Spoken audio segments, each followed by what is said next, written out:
গহীন মরুভূমিতে মদের ফ্যাক্টরি খুলে বসেছিলেন ৬ এশিয়ান, তারপরও শেষ রক্ষা হয়নি। কুয়েতের উত্তরাঞ্চলীয় আবদালি এলাকায় অভিযান চালিয়ে তাদের আটক করেছে পুলিশ।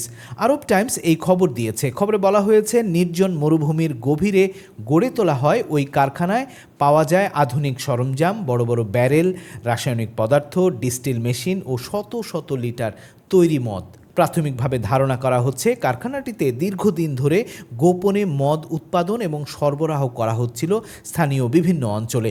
কুয়েত পুলিশের এক মুখপাত্র জানান, ৬ জন এশিয়ান নাগরিককে হাতে নাতে তারা আটক করেছে। পুলিশ তাদের নাম পরিচয় বা কোন দেশের নাগরিক তার কোনো কিছুই প্রকাশ করেনি। জিজ্ঞাসাবাদে তারা স্বীকার করেছে যে তারা স্থানীয় বাজারে বিক্রির জন্য এই মদ তৈরি করছিল। কুয়েতের নিরাপত্তা বাহিনী জানিয়েছে, এই চক্রের সঙ্গে আর কেউ জড়িত আছে কিনা তা খতিয়ে দেখা হচ্ছে। কুয়েতে সম্প্রতি মাদক চোরাচালান রোধে পুলিশ ও নিরাপত্তা বাহিনী ব্যাপক অভিযান শুরু করেছে। এর আগে আগস্ট মাসেও অন্তত ৬৭ জনকে গ্রেফতার করা হয়েছিল।